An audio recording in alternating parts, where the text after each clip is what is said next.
940 سے 2-4 سال پہلے یا 2-4 سال بعد کا واقعہ ہے۔ ایران کے بادشاہ نوشیروان عادل کا سنہری دور مدت ختم ہو چکا تھا۔ اس سرزمین پر اب ان کی حکمرانی تھی جنہیں انصاف سے نفرت اور آمریت سے محبت تھی۔ وہ بادشاہ تھے اور انسانوں کو اپنا غلام سمجھتے تھے۔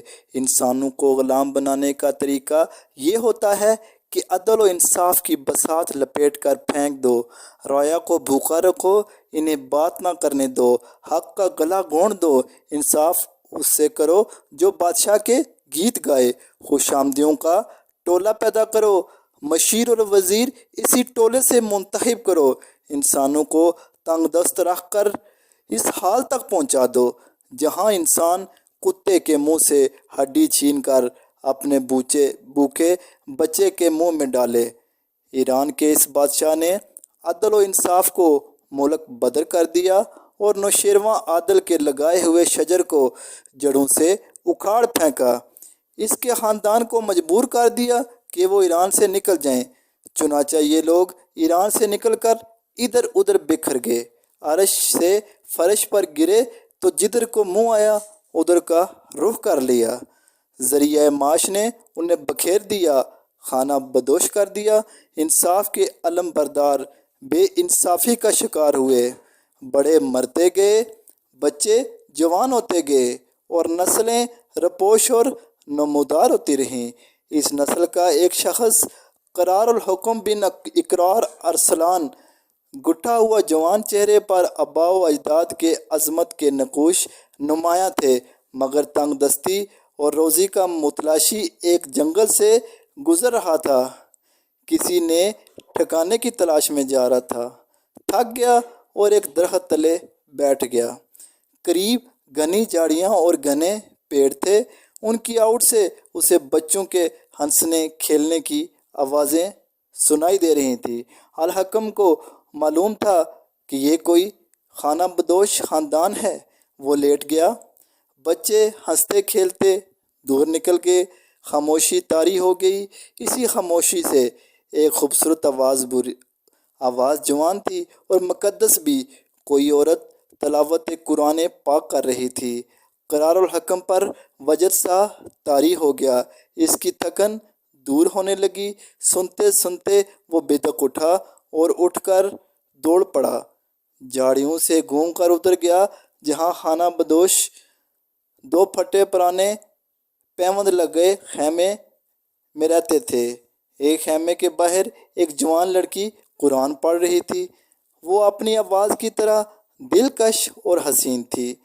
دو بوڑھے آدمی الگ بیٹھے رسیاں بنا رہے تھے، چند عورتیں اور 2-4 مرد بھی تھے۔ قرار الحکم کو دیکھ کر سب اس کی طرف متوجہ ہوئے اور وہ ان کے درمیان چلا گیا۔ آپ کی اس بیٹی نے ایک آیت غلط پڑھی ہے۔ الحکم نے بوڑھوں سے کہا، مجھے اجازت ہو تو اس کی غلطی درست کر دوں۔ ضرور کر دو، ایک بوڑھے نے کہا، ہم نے نہیں سنا کہ یہ صحیح پڑھ رہی ہے یا غلط۔ آپ کو سننا چاہیے، الحکم نے کہا۔ آپ کہاں سے ہیں؟ ہم ترک ہیں، بوڑھے نے جواب دیا۔ ترک مسلمان؟ وہ تو میں نے دیکھا ہے کہ آپ سب مسلمان ہیں، الحکم نے کہا۔ میں ذرا اس کی غلطی درست کر دوں۔ وہ لڑکی کے پاس زمین پر جا بیٹھا۔ لڑکی نے قرآن سے سر اٹھایا۔ قرار الحکم نے دیکھا کہ لڑکی تو بہت ہی خوبصورت ہے۔ لڑکی نے قرآن بند کر دیا۔ وہ اپنے خاندان کے آدمیوں کی طرف دیکھنے لگی جیسے پوچھ رہی ہو کہ یہ شخص کون ہے۔ قرآن کھولو، الحکم نے لڑکی سے کہا، تم نے ایک جگہ سے غلط پڑھا تھا۔ لڑکی نے پڑھا، وہ لفظ اس نے پھر غلط پڑھا۔ قرار الحکم نے اس کی غلطی درست کی۔ لڑکی نے اسے شکریہ کی نظر سے دیکھا۔ اس کا مطلب جانتی ہو جو پڑھ رہی ہو؟ کچھ سمجھتی ہوں، لڑکی نے شرمیلے سے لہجے میں جواب دیا۔ ہمارے ساتھ ایک بزرگ ہوا کرتے تھے، وہ مجھے قرآن پڑھایا کرتے تھے، مطلب بھی سمجھاتے تھے۔ وہ مر گئے ہیں، انہیں سامنے ڈس لیا تھا۔ اب پڑھ سکتی ہوں، کچھ سمجھتی ہوں، کچھ نہیں سمجھتی۔ میں تمہیں اس کا مطلب سمجھاتا ہوں۔ قرار الحکم نے کہا، ابراہیم کو یاد کرو، بے شک وہ سچے پیغمبر تھے۔ انہوں نے اپنے باپ سے کہا کہ آپ ایسی چیزوں کو پوجتے ہو جو نہ سن سکتے ہیں اور نہ بول سکتے ہیں اور نہ آپ کے کچھ کام آ سکتے ہیں۔ مجھے ایسا علم ملا ہے جو آپ کو نہیں ملا۔ آپ میرے ساتھ ہو جائیں، میں آپ کو سیدھی راہ پر لے چلوں گا۔ الحکم نے لڑکی کو اس کا مطلب سمجھا کر کہا۔ اور آگے دیکھو، یہاں خدا و تعالیٰ فرماتے ہیں، اور جب ابراہیم ان لوگوں سے اور جن بتوں کی وہ پرستش کرتے تھے ان سے الگ ہو گئے تو ہم نے ان کو اسحاق اور یعقوب عطا کیے، ان سب کو پیغمبر بنایا۔ تم سمجھتی ہو کیا یہ قصہ ہے؟ وہ بتوں کے آگے سجدہ کرتے اور ان سے مرادیں مانگتے تھے۔ تم نے قرآن پڑھا ہے کہ عبادت کے لائق صرف اللہ تعالیٰ کی پاک ذات ہے۔ قرآن الحکم اسے بتا رہا تھا کہ غیر مسلم کیسے کیسے خداؤں کی عبادت کرتے ہیں، اور بت جو سن سکتے ہیں نہ بول سکتے ہیں، بت پرستوں کے اپنے بنائے ہوئے ہیں۔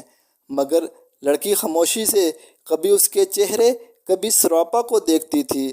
اس کی آنکھوں میں ان محاق اور چہرے پر مسرت تھی۔ وہ اس خاندان کے مرد بھی ان کے پاس آ بیٹھے تھے۔ تھوڑی دیر بعد وہ اٹھ کر چلنے لگا۔ بوڑھوں نے اسے روک لیا۔ لڑکی سے دور ہٹ کر وہ مردوں میں جا بیٹھا۔ انہوں نے اس سے پوچھا کہ وہ کون ہے اور کہاں سے آیا ہے اور کہاں جا رہا ہے۔ ایران کی زمین ہم پر تنگ ہو گئی ہے، قرار الحکم نے جواب دیا۔ جس کی آباء و اجداد عدل و انصاف سے انسان کو اشرف المخلوقات کے درجے تک پہنچایا تھا، وہ آج حشرات الارض میں شامل ہو گیا ہے۔ کیا میں کیڑا مکوڑا نہیں ہوں جو دشت و جبل میں پیٹ کی آگ بجھانے اور بے انصافوں اور ظالموں سے بچنے کے لیے مارا مارا پھر رہا ہوں؟ ہم 3-4 پشتوں سے اسی حال میں جی رہے ہیں۔ ایک جگہ سے طبیعت اچاٹ ہوئی تو جدھر منہ آئے ادھر کو چل پڑتا ہوں۔ تو یوں کہو کہ تم نوشیروان عادل کی نسل سے ہو۔ ایک بوڑھے نے کہا، ہمارے باپ دادا اس کے بہت سے قصے سنایا کرتے تھے، مگر ہم نوشیروان عادل کو خیالی بادشاہ سمجھتے تھے۔ تمہارا کنبہ کہاں ہے؟ اکیلا ہوں، الحکم نے جواب دیا۔ بچپن سے مذہب سے لگاؤ ہے، مسجدوں میں زیادہ وقت گزارا ہے۔ تم باتیں بہت اچھی کرتے ہو، دوسرے بوڑھے نے کہا۔ اگر رہنا چاہو تو ہمارے ساتھ رہو، جانا چاہو تو ایک رات ہمارے ساتھ گزار لو۔ وہ رات کے لیے رک گیا۔ وہ کوئی عالم فاضل نہیں تھا، لیکن خانہ بدوش چونکہ کچھ نہیں جانتے تھے اس لیے ان کو وہ عالم ہی لگتا تھا۔ باتیں داستان گوئی کے انداز سے کرتا تھا۔ سننے والے مسحور ہوئے جا رہے تھے۔ جوں جوں رات گزرتی جا رہی تھی، محفل کی رونق کم ہوتی جا رہی تھی۔ پہلے عورتیں اٹھیں، پھر مرد ایک ایک کر کے اٹھنے لگے۔ آخر میں دونوں بوڑھے رہ گئے۔ انہوں نے الحکم سے ذرا زور دے کر کہا کہ وہ ان کے ساتھ رہے۔ الحکم نے محسوس کیا جیسے وہ اسے کسی ذاتی مقصد کے لیے اپنے پاس رکھنا چاہتے ہیں۔ ہمارے ہاں مردوں کی کمی اور عورتوں کی زیادتی ہے، ایک بوڑھے نے کہا۔ مرد جتنے بھی ساتھ ہوں اچھا ہوتا ہے، ہمیں صرف درندوں کا خطرہ نہیں ہوتا، انسان درندوں سے زیادہ خطرناک ہیں۔ یہ لڑکی جس کی آواز پر تم ادھر آئے ہمارے لیے بڑی ہی نازک اور خطرناک ذمہ داری بنی ہوئی ہے۔ تم نے اس کے جوانی اور حسن کو دیکھا ہے۔ ہمارے خاندان کے سارے مرد بیویوں والے ہیں، باقی سب بچے ہیں۔ اس لڑکی کے لیے ہمیں خاوند نہیں ملتا۔ تم ہمارے ساتھ رہو اور اس سے شادی کر لو۔ مجھ سے پہلے تمہیں باہر کا کوئی آدمی نظر نہیں آیا؟ الحکم نے پوچھا۔ مجھ جیسے کسی اور کو لڑکی کیوں نہ دی؟ باہر کا میں پہلا ہی آدمی یہاں آیا ہوں۔